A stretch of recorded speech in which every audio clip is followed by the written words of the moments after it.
I'm in the Four Horsemen, and I'm gonna get ready to switch us back.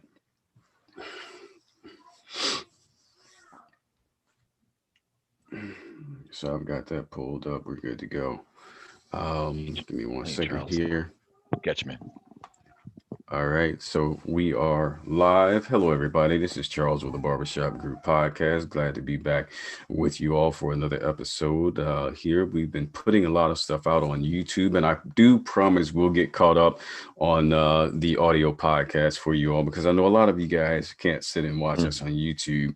You kind of Mm-hmm. got to listen to us at the gym or on the way home from work and things like that. So we'll get there. We'll get there. It takes a lot of work to get the show notes put together, and as you know, I have a very busy life. I don't like to say I have a busy life, but I have to accept that I have a lot of moving parts. Um, and so, just give us some time and some patience. We've had a few people who were helping with the barbershop group kind of fall away as a result of some stressors from the pandemic and things like that. But I promise we'll get those shows all uploaded for you on the podcast apps as well. So we're back talking with Dr. Stephen Poulter, the author of The Shame Factor, Heal Your Deepest Fears and Set Yourself Free. And it's always good to have you on the show, Doc. How are you this morning? Very well. Charles, it's great to be with you. And thank you for the opportunity to spend some time with you. All right, thank you. I Oh, man, believe I that love it. everything happens for a reason. I believe that we don't always get to know what those reasons are. But anytime I have the opportunity to sit with people like yourself, other members of Oh, the barbershop group who have a lot of insight, a lot of experience in the field of mental health and therapy, it definitely is something that I enjoy. yeah. Um, today, today we are talking a little bit about Mom and the Four Horsemen. And, you heard me say, John Gottman is probably like, what the hell? That's not what we meant, but we're going to go Yeah, there well, anyway. Okay. John, we love you. Come on, man. Yeah. We're all in this Yeah. together. We are. Yep. We are. Appreciate Guys, your work. Yeah. some of you have probably heard this story before. If not, it'll be brand new, but it's always kind of cool. So um, around 16 years old, I recall being in my room and overhearing a conversation that my mom was having with one of her sisters. I'll say she was having this conversation with Sister A. Okay. So she and Sister A are on the Hey. phone talking. Uh-huh. And while they were Mm-hmm. on the phone talking, she and Sister A start talking about Sister B, who's not on the Oh, phone. Okay. Yeah. yeah. And they were backbiting Sister B. Okay. And I heard that and I was like, oh wow, okay. Anyway, and I went back to doing what I was doing, and then my mom got off the phone. And shortly thereafter, my mom got on the phone again, and this time she was talking to that Sister B on the phone. Oh, boy. Oh, boy. Yeah, she was talking to Sister B on the phone, and while she was on the phone with this Sister B, her and Sister B started talking about Sister A, who my mom had previously been on the phone with. And it's saying some things that I didn't think were proper and appropriate and a little bit demeaning and just, seemed hypocritical to me. And when my mom got off the phone, I went in there to ask for her assistance about something else. And in the process, I happened to say, hey, I noticed that you were talking to this person and then you were talking to that person and you guys were kind of talking about each other like on the phone. I said, that seems to be kind of hypocritical, Ma. And I was standing up. My mom was sitting down on the bed, and she took her short 5 feet 2 inch arm, arms of a 5 feet 2 inch woman, and she reached up Mm-hmm. and she slapped me. She didn't So say you're anything. 16. Okay, Yeah. you're a teenager. Yes. Okay.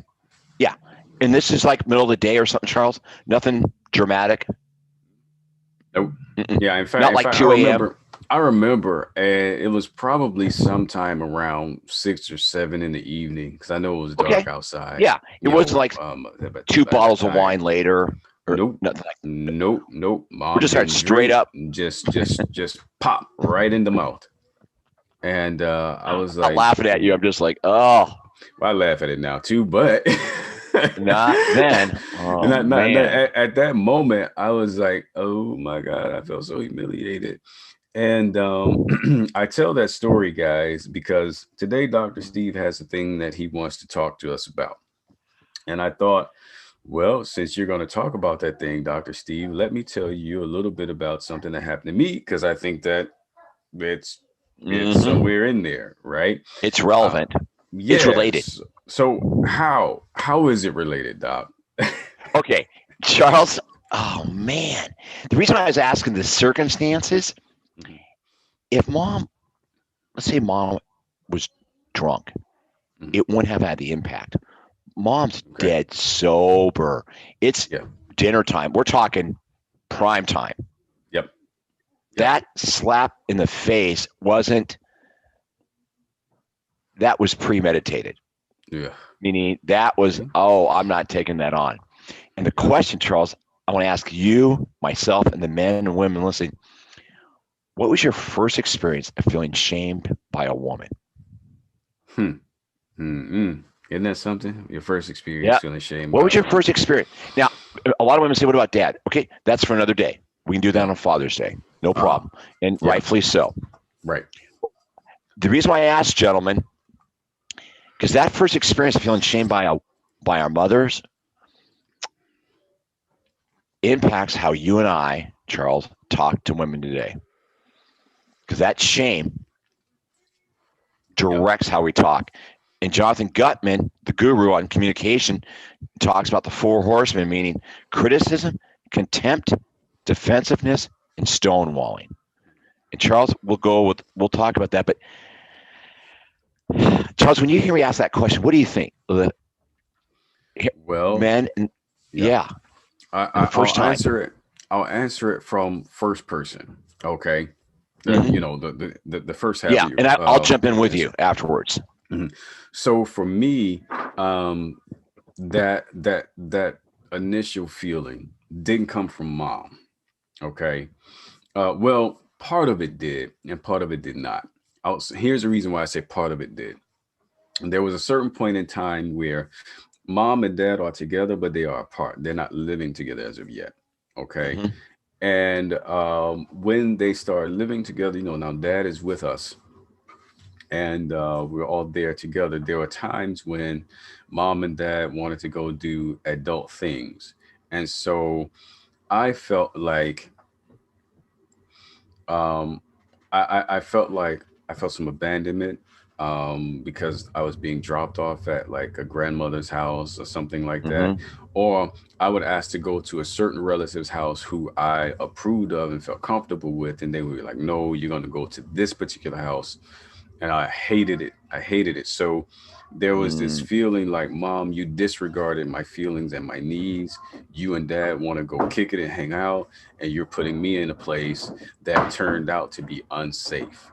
Okay, now, so that's the first half of it. The second half of it for me, um, so they go hang out, they do their thing. Now I'm at my grandparents' house where there are individuals in the home who, women, who are abusive, ridiculing, very, very, what's the word?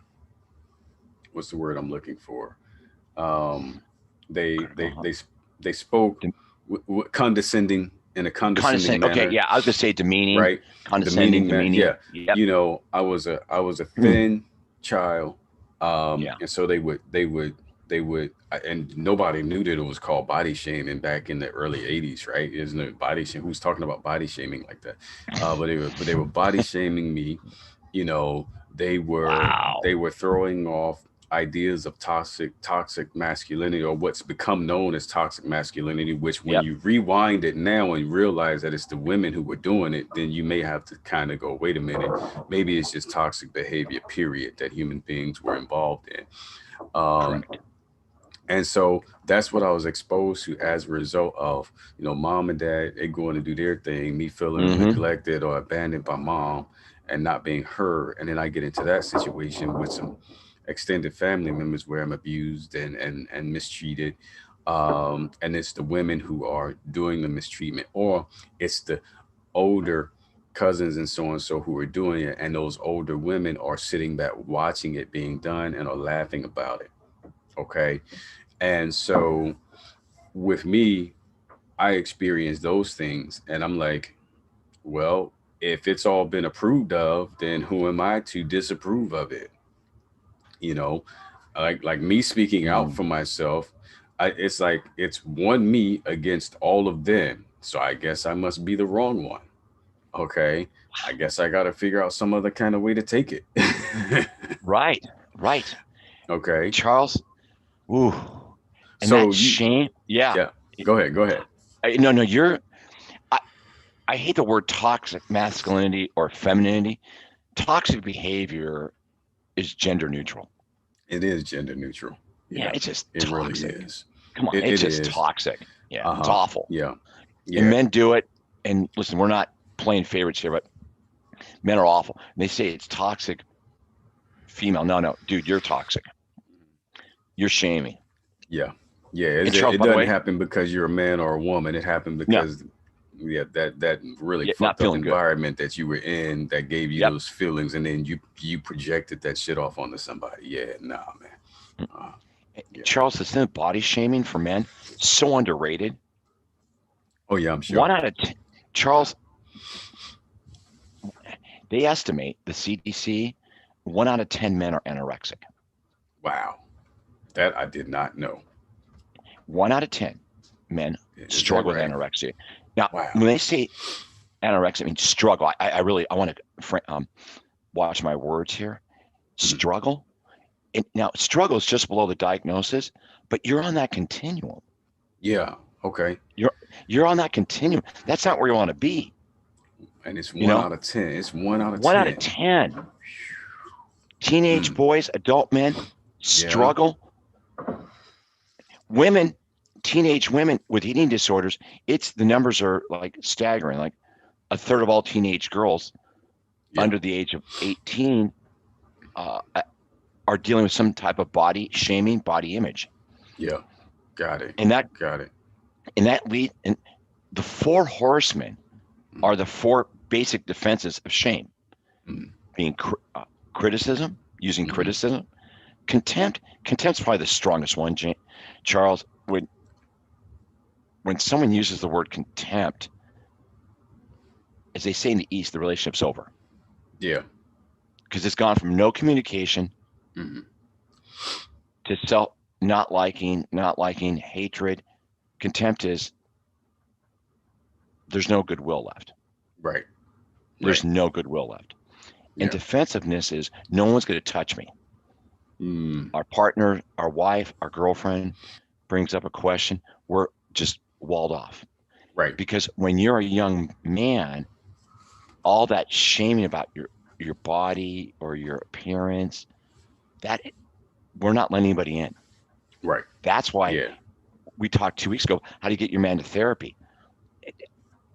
As a male therapist, let's talk about his shame. I'll Right. talk to him one on one. Tell me about your Uh shame. huh. Yeah. Yeah. And they Yeah. look at me like I'm taught. Here we go, another Latin. Right.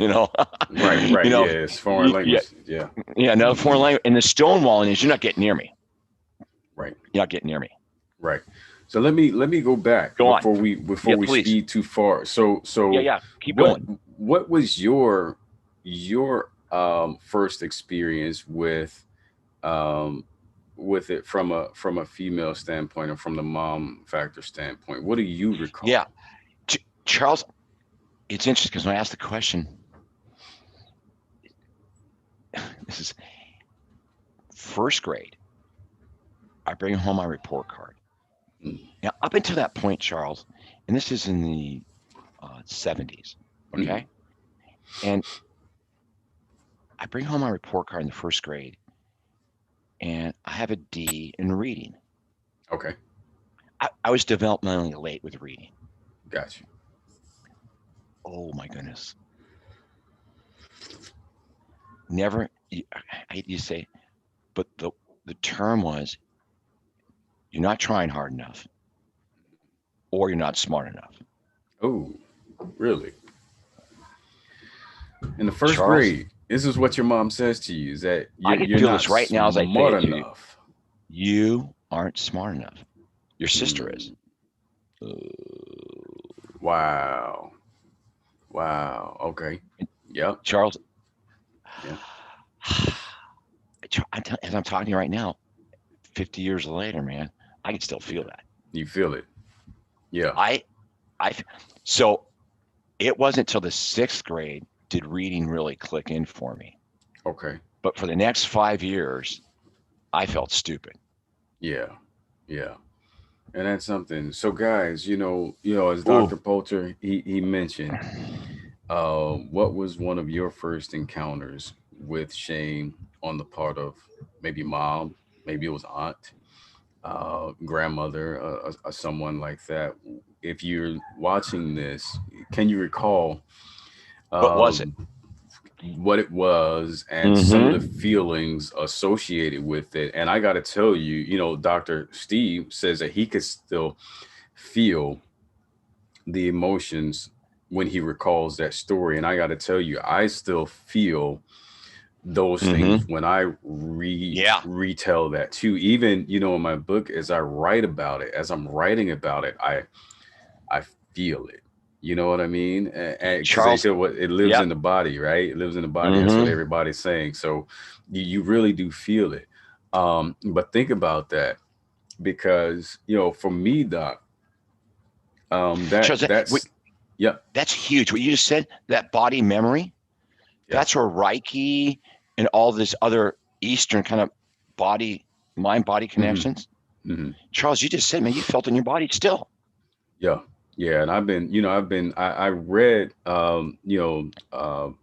a very popular book about emotions living in the body before, but I was reading pieces and parts of it. And now I'm kind of taking the whole thing Yep. in, and I'm just going, oh my goodness. Oh, yeah. I wanted to mention to you, Doc, we can talk about this for a minute, the criticism piece of it, right? Because Oh, one of the things that I got out of that particular experience with my mom was I didn't have a right to I didn't have a right to criticize my mom. Okay. mm-hmm. But also because here's the thing, is work because it works two ways, right? I didn't Yeah. have a right to criticize my mom about her behavior, but me being exposed to people in the family who didn't have the best boundaries, all they did was criticize me. Okay. So for me, what that turned into over time was I found myself always being in a position where here, you get to beat me up all day, boom, boom, boom, boom, boom. Even as an adult, you get to say whatever it is that you want to say to me. You get to treat me however you want to treat me. But I Mm-hmm. take the quote unquote honorable position regarding you, and I don't criticize you. I don't say anything that hurts your feelings. I don't make a judgment about Right. you, and things like that. And I started when I was looking at this with my therapist. I realized I'm like, oh crap, here it is. I'm thinking I'm being Mm-hmm. a gentleman, right? you Yeah. know but I'm really really not standing up for my boundaries as a result of this stuff that happened to me. Charles, wow. Okay. Charles, I got to finish mom's story. To your point, I get into therapy in my mid 20s, and the therapist says, ask your mother why she called you stupid. Mm, okay. Okay, here we go. Yeah. Now, 20 years later, I circle back to mom.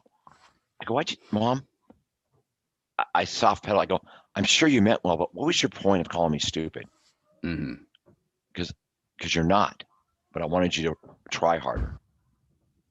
I go, don't you think I tried? Don't Right. you think I was trying?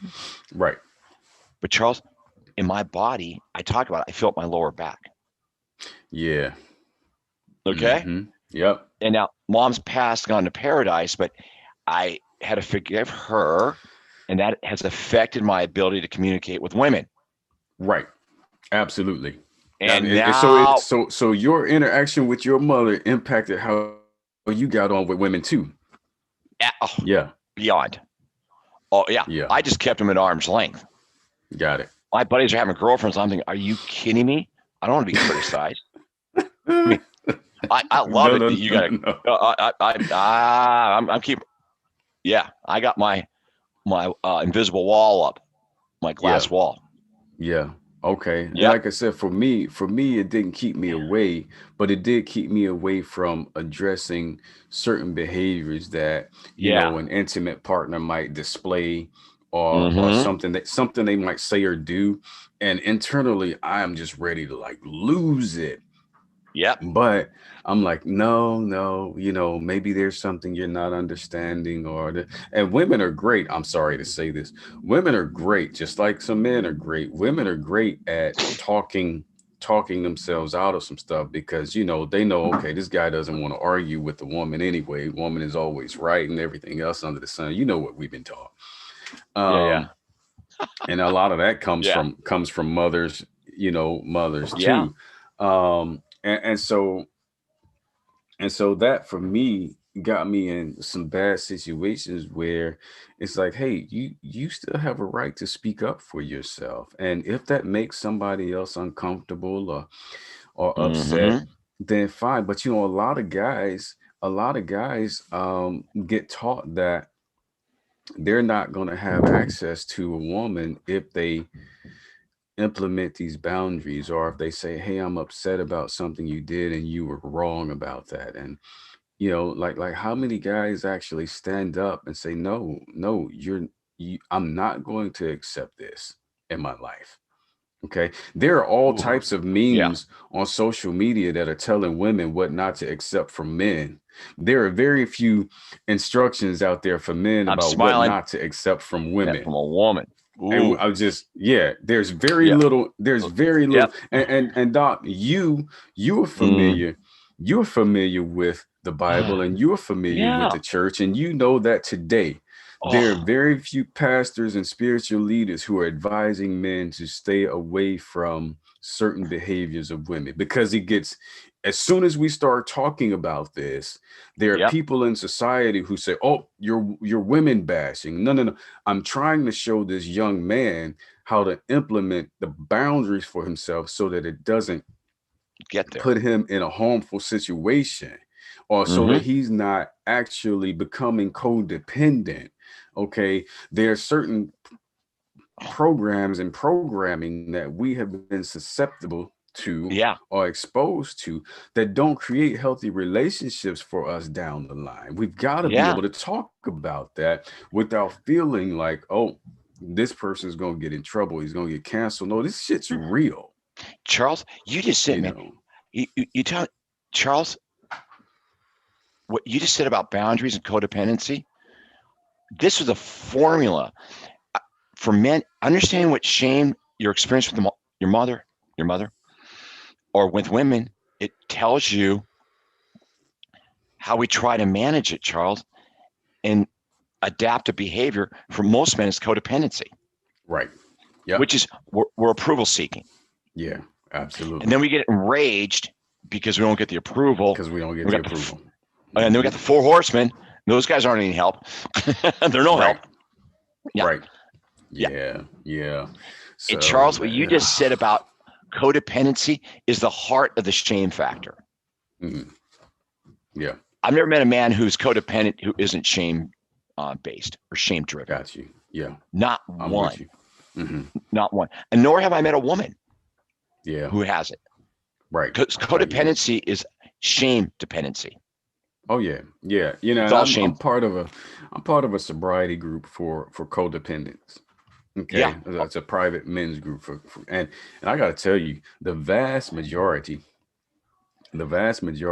of what's discussed in there revolves around shame and shameful emotions, Yep. shame-based behavior. Shame as an emotion and shame-based behavior. Mhm. So yeah, that you won't hear me argue against it. And I No, no. mean, you're Charles, yeah, I'm talking to the choir. Charles, I'll tell you, emotional cancer in relationships. I have a lot of therapists that will talk about communication, talk about these different techniques. yeah, I'm like, you got to pull the weeds out. right, It, you got to go pull the weeds right, out. The weeds is codependency, which is funded by shame. right. I hear you. I hear you. But yeah, whew, yeah, we got to come back to that. That's something. Oh That's yeah, some of I'm the sorry, stuff that we have Charles. to talk Here we about. go. Yeah. But going back in to the mothers. private group. So let's talk Yep. about mothers and the contempt part of it, right? Yeah. So Because Charles, the contempt part, I'm just looking here. Part of contempt, to offset contempt, is mhm, you and I build appreciation for our partner. mhm, We appreciate them, yeah, not their perfection, but appreciate them. Because that got means we you. have to appreciate ourselves first. And young men, appreciating yourself isn't arrogance or narcissism. Okay. Okay. Appreciating your hard work. I appreciate what you do, Charles. That's how we stop contempt in men. Yeah. So let me, for clarity's Yeah. sake, right? Uh, Yes. can you expound on this for a minute, because contempt, Yeah. attacking sense of self, right? Yes. Um, Or so a lot of disregard. times, yeah. So initially, what happens, and correct me if I'm wrong. Initially, Mm-hmm. what happens is, like in my particular case, you got people around who are berating Yeah. me over my size and the way I speak and all of this kind of stuff. And what happens is I take that on and I rehearse that, and now that becomes quote unquote who I am, right? Charles, So you memorize it. yeah, memorize. So they attacked me, and then Yeah. Memorize it. I Mm-hmm. reinforce the attack. Okay. So Yep. how do men stop reinforcing the attack now? Oh boy. Okay. That's where the word pause comes in. When I have a man with or without his partner comes in the office and he's triggered, Mhm. I go, okay, dude, what's going on? Talk me through it. Okay. We got to go we got to work it down, Charles, Okay. because the when we're in it, we're just reacting. We got Yep. to get the response leads to why you're feeling it. Got it. And Okay. listen, this isn't about blaming. It's about insight, healing, and forgiveness. Right. Yeah. I tell people, it may sound like we're not talking blaming, but we got to, Yeah. surgery. Yeah, We got to cut it surgery is open. surgery. That's right. Man, Hmm. that's it, man. Yeah. Charles, is when I have men, whether it be a 12-year-old or a 52-year-old reacting, Mhm. raging, okay, what's happening? Where to go? What's that little boy in you saying? Yeah. And what's Got you. he really trying to say? Uh huh. Am I Yeah. good enough? Am Right. I good enough? Right. I don't. You said you just you're trying to get them to pause at that Oh moment. yeah. Yeah. Yeah, that sounds And I familiar. get told to screw off, fuck off, blah blah blah. And I go, no, no, no, no. Yeah. I'm like, it. But I always tell people we got to get through the rage. That's just a cover up. That's the biggest cover up. Yeah. And contempt is shame's best friend, Hmm. because contempt says that person's no good for you. No, you're no good for yourself when we act like that. I'm no good Got for it. myself when I'm contemptuous. Yeah. That's I'm hurting interesting. So myself. let me, for the guys who may Keep not be going. Yeah. familiar with pause, and you said it. I try to get them to pause. Pause is also an acronym. Pause is also an acronym, and it's been used in different ways. But one of the more Mm-hmm. common ways that a lot of people, excuse me, that a lot of people will come into contact with is in in business settings and in therapy. And so pause. It's perceive, ask, understand, strategize, and evaluate. And you heard Dr. Poulter say, well, what do you think is going on right now? Right? You begin to ask yourself some questions and try to understand the answers to those questions, what you feel. Okay.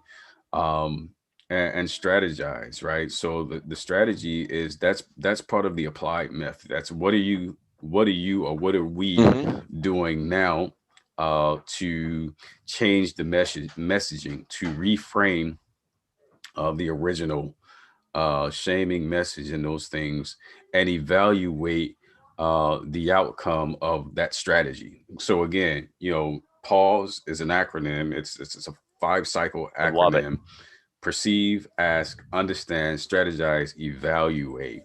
Um, and you're not always going to complete everything at one Right. time. You know, you heard Dr. Poulter say he just got to the beginning of it is, hey, what is your perception of this thing? And okay, let's ask a question about that. And I got to tell you two guys another thing, and like you know, learning and studying a lot about Buddhism, right? Um, Mm-hmm. there's a very very famous saying out there that you know a lot of pain is in a person's perception.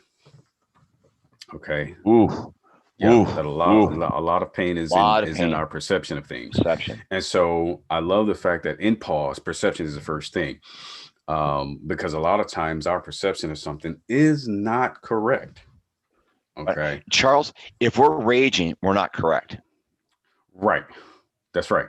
Yeah, absolutely, absolutely. So you know that's something to remember, and I'll see if I can remember to put that pause in the show Oh, notes for you guys because it's really really important. that's How do brilliant, you Charles. get That away from acronym. that? Yeah, that How do you moment. get away from that the abuse of self after others have abused you or insulted you, right? And then Doc, you also mentioned what was the fourth one? I think you said something about defensiveness, right? Yeah, yeah. Charles, I have a memory. Uh, Stonewalling, Okay. criticism, contempt. Criticism Mm, is, Charles. One thing you did brilliant. We someone disliked us. We thought what wasn't they disliked themselves, but we took it on as that we're defective. So right. now when we get in an intimate setting where we feel vulnerable, I hate to sound Mm. so therapy, but as men, when we start feeling vulnerable, Charles, these four walls come up like automatic doors. Yeah. Right. Right. The criticism, we make fun of our partner. We flip it. Mm, We yeah. flip it. Yeah. And that Contempt. whole gaslighting Ooh, piece and everything else, oh right? man, that's gaslighting. And stonewalling is I'm not going to talk to you. I'm going to punish you with silence. Yeah. And I tell men that you're cannibalizing yourself. There's Wow. no relief in that Yeah. because you're holding that energy, Hmm. Yeah. Charles. In Hmm. Buddhism, they say when you stop talking, you stop your energy. Yeah. Right. Right. Yeah. And there was another I remember sitting with this master and he told a story. He said, you know, years and years ago, centuries ago, when somebody felt like they were sick, they would go to a healer and the healer would ask them, tell me when you stopped telling your story. When did you lose your voice? Or who took your voice? Okay. Wow. And that because Yeah. that would lead to where the real issue lies, right? But I want to Mm-hmm. go back for a minute because we really didn't talk about defensiveness a whole lot, but I want to share something with you guys about defensiveness Please. that a lot of us see. Um, you know, a lot of times what we begin to do instead of addressing what's really going on, um, we play victim. Okay, Yeah. we play victim, um, and we're not even sure that somebody's going to attack us, but because of that recall where somebody attacked us when we were Mm-hmm. small, and then we reinforce the attack, right? So now when Oh, somebody has something to say to us, they want to bingo. communicate a message to us, we're just like, Mm-hmm. bam, we're coming back right at them. You know, we're jumping the gun. Mm-hmm. Um, and I need you guys to understand that you're not jumping the gun because you're a bad dude. You're most likely jumping the gun because of some internalized messaging that originally may have come from outside of yourselves, right? And now Yep. you've internalized it and it's just lived in you for so long that Yep. your response is automatic. Okay. And it's really, really important to take some time out to think about the internalization of those messages and what you're telling yourself, because I think a lot of people kind of know where they came from, and especially if you're older, Yeah. you know you've Yeah. done some tricks to yourself to kind of deal with your life, you know what I'm Mm-hmm. saying? Yeah. Yeah. Yeah. Yeah. Just so you can Yeah. keep You continue understand how living. you got here. You Yeah. understand how you got here. You Yep. know, what you may not understand is how to move on from that Yep. stuff. But that's the defensiveness part. And again, all of this comes from how we're interacted with as children or young people, the messaging that we receive. And in this particular case, we are speaking about it from the standpoint of what was our interaction with mom, stepmom, grandmom, aunties, female figures in our lives who were authority figures who had an Yes. opportunity to make an impression on us. Yes. Okay. And here's a reason why we're talking about women. Okay. Now, and I got to say this to you guys. You all are not part of my codependent sobriety group. But I got to tell you, the vast majority of men in that group, they don't have problems with other men. Okay. They've got problems Mm-hmm. with women, and they're like, how did I get here? And as you start asking them questions and they begin to unravel their lives like this yarn, right? Like this Yeah. yarn, Yeah. you realize that, oh, I didn't have the healthiest relationship with mom. I didn't have the Right. healthiest relationship with aunt. I didn't have the healthiest relationship with Yeah. grandma. I'll tell you a funny story. I remember I ran away from my grandmother's house one day. My parents took me to her house, and I was like, I do How old were not. you? Oh, Uh, uh, shit, man. I I'm sorry. can't even remember. I'm thinking like this I cute can't. little 7-year-old go. I'm getting out of here. Right? Probably Yeah. somewhere around there. I can't recall because Yeah. some of Yeah. the stuff that I experienced caused life to be a bit of a blur. You know, Correct. Yeah. Yeah. and Yeah. and I just remember they dropped me off over there. And I was like, I do not want to be here. I I'm don't not like the doing it. food. I don't like the smell. And on top of that, it's a place where I was abused, Dr. Poulter. You understand? So, Mm, so I'm like, man, no, because a thing that my parents would do is they would drop me off and they would say they were coming back at 4, and then they wouldn't come back at 4. They would come back at 8, or they would say they were coming back at 8. And they wouldn't come back at 8 p.m. They decided they weren't coming back to the next day. And now I've got to sleep over at a place that I don't want to stay. Okay. And so oh, they took me over there and I waited for the first chance, man. And out that door I was going. I ran back to my house. Okay. Ran back to my house. Um, and here it is. I'm thinking that my parents are not home. Dr. Steve, don't you know when I got back to the house, my dad was oh standing on the porch. My no. dad was standing on the porch. And I'm thinking in my mind, I was like, sorry guys for the language. I was thinking, why in the fuck did you take me over there if you are at home? Okay. But as a child, I couldn't say to my parents at the time, this is what's Right. happening to me over there. This is why I Right. ran. So let me tell you. So I waited and waited and waited. I just kind of hovered around in this field. I watched my dad at the porch. And eventually I was like, well, you know what? I got to go back home. So I'm going to just slide back home and I'll create this thing. Oh, yeah, she told me that I could come back or whatever. Well, later on, they find out my grandmother's looking for me. Oh, you didn't tell him to go back to the house? No. So Oh boy. she's like, hey, you're going to get a whooping for that, right? And I'm thinking, I don't know why I'm getting this whooping, but okay, if I got to take a whooping to go back home, then give it to me. And I remember went Mm-hmm. over there for something, and she was like, "Hey, I owe you that whipping. Go get that switch." Another thing in America and with human Yeah. beings that is just really fucked up is that hitting people with stuff. But so she, That's a whole nother. Yeah. Yeah. yeah, Duly so she noted. Yeah. gave me this whooping, and I didn't even feel it. I didn't even feel it because Dr. Steve, I got to the point where I was like, you know what? If I have to run away to protect my safety, I'll take that punishment. I'd rather take the punishment of getting hit with a stick than being abused. Okay, you Wow. see. And so the reason I tell that story is I Yeah. need men to start thinking about the interactions that they had with the women in their Right. lives. Okay, the interactions that they had, because we focus on the interactions that we have with dad or missing dad. You also have to focus on the interactions that you've had with women because it impacts your relationship. I can't say it enough. We've been talking about it and we don't want to seem Charles, long-winded, but it's extremely important. I listen. I'm redoing the mother factor. how your mother's emotional legacy impacts your life. It feels to me as a psychologist now, over the last 20 years, mothers are all off limits. That they were off limits. That's right. Can't touch it. Dads, you were gone.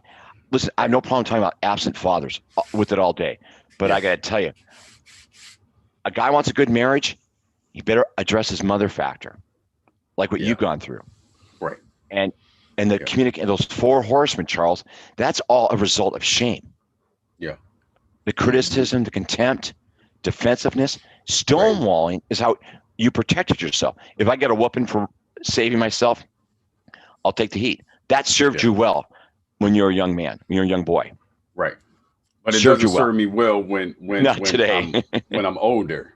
A Right. lot of the stuff that we do uh, It's to protect outdated. ourselves as children, it's outdated. It becomes Yeah. maladaptive when we're grown, when we're Mm-hmm. adults, right? But a Yep. lot of us still function in the same. In fact, I still have shit that I do. It's really stuff that I did from when I was a kid. It's not healthy for me today. you Charles, know. I'm over here scratching my head like I my default when I'm really upset is not to talk. Mhm. And I'm not Right. talking like I tell guys, don't be a fool, don't talk when you're angry. But I'm talking about where I just shut down. Yeah. That Right. nothing good's gonna happen. I was gonna say, does that work out for you? Does it really work? Oh my God, Doesn't really work, Charles. right? No, no, no, no. Yeah. I eat. I have on a 300-pound backpack. Suddenly, Yep. it's that You heavy. just carrying all of this stuff Yep. around with you. Did. Mm-hmm. Hmm. Right. Right. Charles, let me tell you. The question I ask men today, guys, all ages, our sons, when you're really upset, what are you really upset about? Right. Don't get caught. It's not about today's event, but Hmm. what are you really upset It's about? something else. Yeah. Yeah. Right on. And Charles, Codependence Anonymous, I swear by it. I think that saves more relationships than any other therapy group. Mm. And it's funny you mention Yeah. that. It's funny you mention that because if the guys were listening to you, even in that group right now, they would be Mm-hmm. like, you know what, Dr. Steve, you're full of it. Go somewhere with that. Because there's so many guys who are like, Yeah. oh, I'm ending this relationship. We're getting a divorce. Or da da da da da. But you're also talking to guys who they haven't worked a lot of the steps yet, or any of the steps Right. yet. They're just starting to realize, hey, maybe there's Mm-hmm. something I need to talk to somebody about, right? Yeah. And even guys who, if your relationship does end, when you go through these processes, you follow the Mm-hmm. steps, because I believe in like a 2 or 3 part therapeutic model. So there's, seeing your Yeah. therapist, there is being a part of a support group, and then there's Yeah. the spiritual component where maybe you've got a spiritual attache or somebody Yeah. who's though Right. that's the 3 part. When A you start mentor. a Yeah. mentor, when you start putting those things together, you're probably going to either repair that relationship, or you're going to end it, or it will end. And the next relationship, or somewhere down the road, you're going to have a relationship that was probably, or will be, better than anything that you experienced beforehand. And it's just rightfully so. But it takes some time to get there. Charles, what you just said, you can't say that enough because it reinvents you and Mhm. you can have a relationship you've always wanted. Yeah. Yeah. And Charles, Yeah, I believe yeah, that. I know guys will say, I say codependence. At the end of the day, you've got to deal with the shame factor, which codependence, they're one and the same. Yeah. And I, They're I, I think one and the it, same. let me ask you this, Doc. Yeah. And this is not your, we're not going to cause any issues with licensing or anything. It was just No, no, this no, is no. a Throw it out. Yeah. this is a We're good here. personal Yeah. personal opinion here. Question. But Yeah. one of the things that I am discovering about myself is, even at 44 years old, I still fight feelings of abandonment, having to deal with that, right? um and so, for me, I look at it, I don't have abandonment issues, like with men. Okay, like I don't think about, my mind doesn't go, oh, I haven't heard from so and so in a minute, like, does he not like me? Like, did I make him mad? What's going on? Like, are they okay? But if it's a woman, that's where my brain goes. Why? Why? Why Charles, is that because where my brain goes? because the first, yeah, I'm just cringing in a good way because the first woman you ever loved was your mother. Mm-hmm. And for men, it's a tricky one because we either felt validated, Mm-hmm. safe, and secure Yeah, or not. got you, The same sex parent, we tend not to have any problems with. got you. Same sex friends. I don't worry if my buddies Mm. don't call me. In fact, I'm kind of relieved because I don't have to call them back sometimes. I love them. Right, I love I them. hear you. Like, yeah, you're like, okay, dude, I'll call you in a month. We're good. We're good. Right, right, right. But Yeah, if I don't hear from that's funny. uh, my lovely wife, Mm. because it goes back to the mother factor. Right, Did we do something wrong, Charles? right. I On got some you. level, abandonment. That's my personal opinion. Is guys think we've done something wrong? Because Yep. if Yeah. we do, this is what happens. Mm-hmm. We're, they're Right. going to leave us. They're Yeah, going to yeah, yeah. leave us because we're Yep. not good enough. Right. And I don't care how old, how much, how wise. That is the core. Yeah. Yeah. No, I mean, I'm just like, oh my God, how do I get over this crap? Come on, snap out of it. Yeah. Versus, I just say to Yeah. myself, Charles, I'm like, oh, come on. I'm like, come on back. You're good. Stay Right. connected. Yeah. Yeah. We're Yeah. loved. And she's having a busy day or something's up with her. Yep. And the last I always Absolutely. say to my last thing I say, Charles, to men, don't personalize it because Mm-hmm. 90% of the time it's not about us. It's not about you. Yeah. Yeah. And it's 10%, something yes. you have to work on every Oh, time those feelings come up. You just gotta have to practice it, yep. rehearse it, and rehearse it. Because I have to do it, right? It got, Guys. Yep. yeah. Go ahead, sir. Go ahead. Go ahead, Last I Doc. was going to say is when you're dating, I don't care how old you are, that is the quickest way to have success or failure. Success means have a great relationship. Uh-huh. Is not to personalize it Right. Right. I because hear women you. feel the desperation. Yeah. I hear you. I hear you. And And I we feel it believe too. they do. Yeah. Mm-hmm. And that's why guys go, Yeah. she's desperate. No, she feels abandoned. Yeah. She's not desperate. Big Mm-hmm. difference. Yeah. Charles, I know Guys, this has been a great hour with you as always, brother. hey, you all have Thank been you. listening to Dr. Stephen B. Poulter, the author of The Shame Factor. Heal your deepest fears and set yourself free. Again, today we're just talking about the Four Horsemen as it relates to mom, some of the messaging that all Yep. of us receive from those women in our lives. And again, mom, stepmom, grandmom, auntie, all of them. Yep. Okay, because we know that some of you guys maybe didn't grow up with mom, and so it's just something to look at. Now, next week, what we'll do is because there's a two-part to this. Okay, Mm-hmm. we talked about criticism, contempt, defensiveness, and stonewalling, and next week Yeah. we're going to talk about how to really address because we know that some guys out there Yeah. like, okay, I just listened to you all for an hour, I still don't know what the hell to do. Come back, keep coming back. Well, yeah. Yeah. Okay, We want to because finish this. Yeah. yeah, next week we'll talk about the four corrections, if you will, to some of the Yes. things that we mentioned today. But keep coming back. Share this with other people in your lives. It's going to make an impact in somebody's life, even if it doesn't make an impact in your own. But I argue that if you share it with somebody else, it is making an impact on you too. Again, guys, if you don't have Love the it. shame factor, pick up the Shame Factor. You can get it on Amazon. Yes. It's a great book.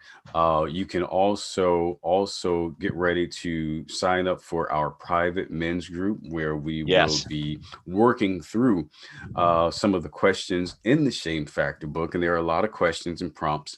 There are other things that are going to come up as a result of reading as a result of reading the book and sharing and hearing other men share their stories on shame that will just kind of begin to shift life for you, right? um we think that it's really important. And Dr. Steve said it one time. He said the vast majority of people that he sees at some point they've got to talk about shame-based emotions and behavior. Okay. So it's really important to have that conversation and to do some work surrounding that. Okay. Dr. Steve, as always, it's great to have you Charles, on the thank you, show. man. It's great to It's have great you to on the be here, show. Okay. man. Um, Hey, listen, thank you, Charles. And our we're gonna have a lot of fun. We're gonna get into it yeah, yeah. in a And good way. I also want to mention, to you all that, we do have a private WhatsApp group for the barbershop. Yes. Um, and if you all are interested in that, you can send us a DM on Instagram, Facebook, or Twitter, so we can provide that link for you, that you can be put into that group. And it's really like everything else related to mental health. It works if you work it.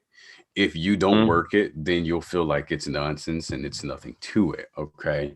So get involved, and it turns into a thing for you. Be surprised yeah. what changes you make or what impact you have on somebody else's life by hearing the stories, sharing the stories, and getting the support that you need, and giving support. There's just something really, you know, life changing in that.